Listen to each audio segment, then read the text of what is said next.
When it comes to hooking up your retro game consoles, I find there to be two popular approaches. Number one, not really giving a crap by just using whatever you have. And number two, going down the rabbit hole until you finally arrive at the absolute best setup. Of course, there are people who fall somewhere in between, but in any case, sometimes I'm hesitant to even mention that there are better ways to hook up your consoles to people who are perfectly content with what they currently have, because ultimately the goal is to just enjoy your games, is it not? Watching an in-depth video on getting the best video quality out of a system can often leave people feeling like their current setup is inadequate, possibly overwhelmed, and I just don't think any of that is very beneficial. So with that said, the goal of this video is not to make you feel like you have to have the best setup in order to enjoy your games, but rather make you aware of all the various options, of which some might be easier and cheaper to implement than you may think.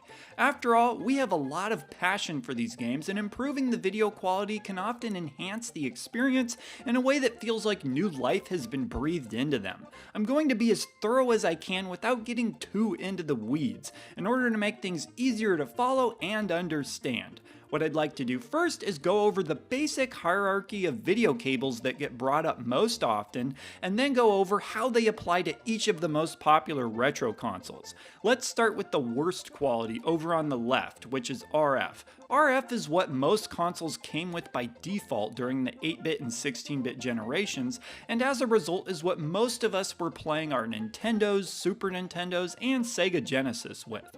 You would actually have to screw this into the coaxial port on your TV, and then tune the channel to usually either 3 or 4 to get it to work. This signal combines both the video and audio together, which results in it not being a very clean signal, and therefore what most would consider to be poor quality.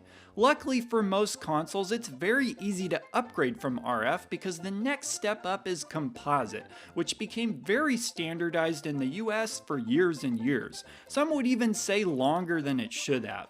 Composite goes a step further than RF because it actually splits up the video signal apart from the audio, and in a lot of cases even separates the audio into left and right to get stereo sound. This explains why there are 3 separate ends on the cable, 1 for video and 2 for audio, though it is possible to run across composite video cables that only have a single end for audio, therefore limiting the sound to mono instead of stereo. The next step up from composite would be S-video, and in my opinion provides a significant boost in quality.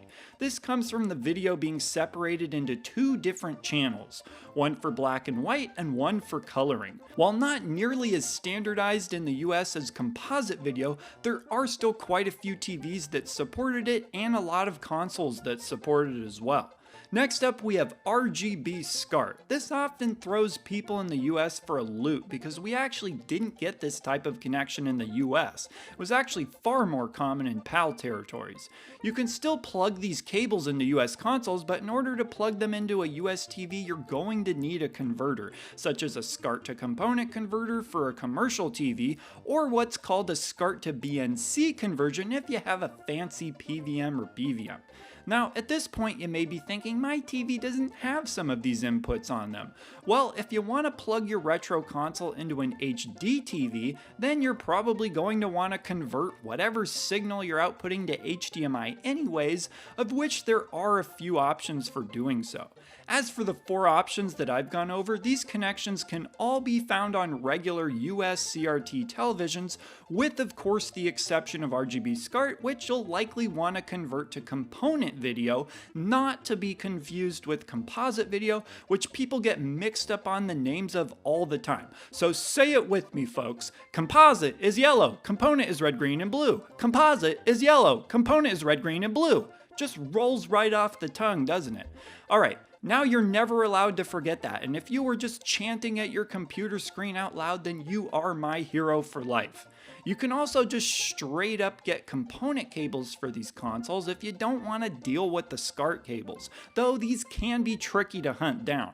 I should also note that it's uncommon for CRT TVs to even have component inputs on them, unfortunately, with only later TVs typically supporting it. As a result, these are highly coveted by retro gamers and the cause of many clueless Facebook Marketplace sellers being asked if they can send us a picture of the back of their TV TV so we can see if they have component inputs.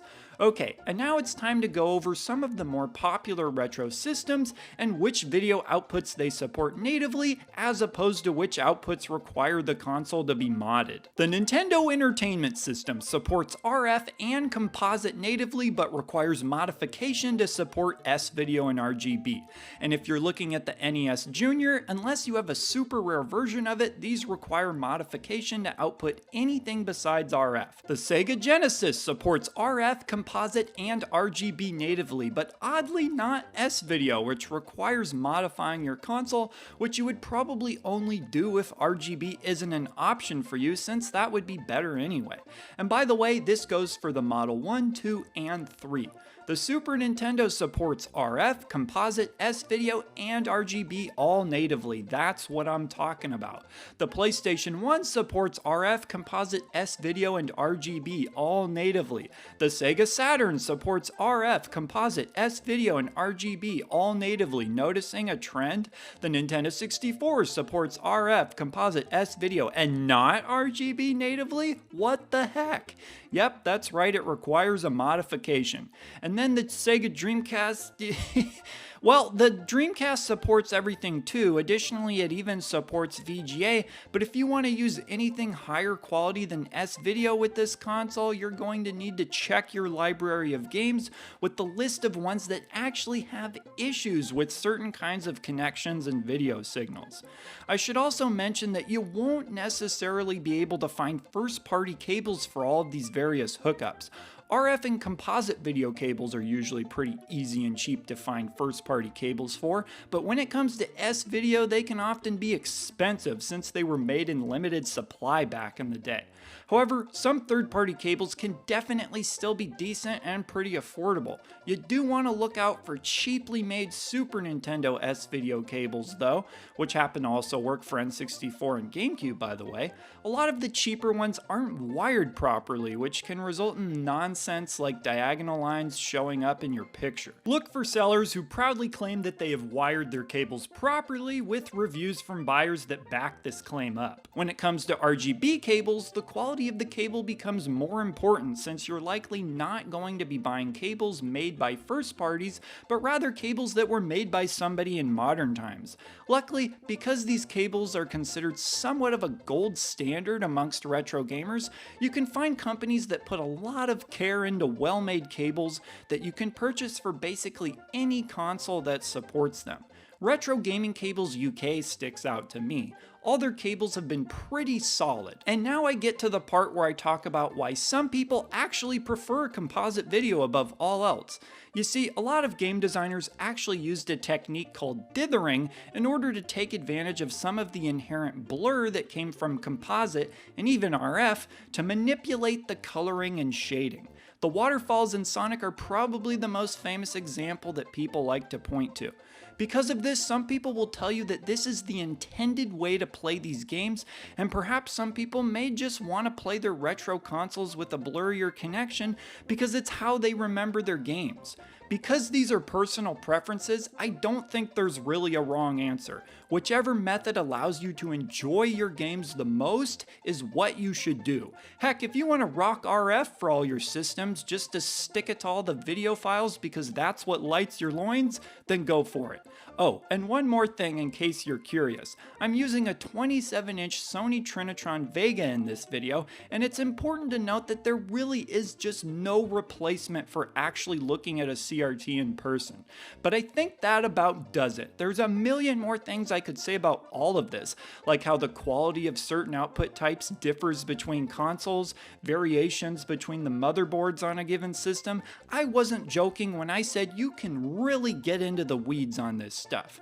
But hopefully this video has provided a helpful overview to let you decide some of the main choices you'll need to make when it comes to hooking up your retro consoles. And remember, like I alluded to before, don't let this stuff stress you out. The majority of us played a lot of these consoles with the most basic RF connections back in the day, and it didn't prevent us from thinking some of our favorite games were any less great than they are.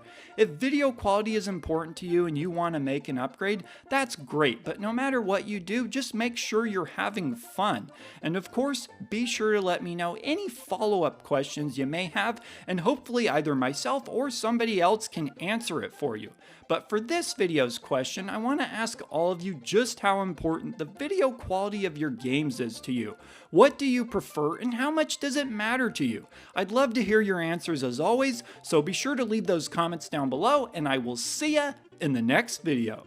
He's the retro bird, yeah, and he's talking about video games. He's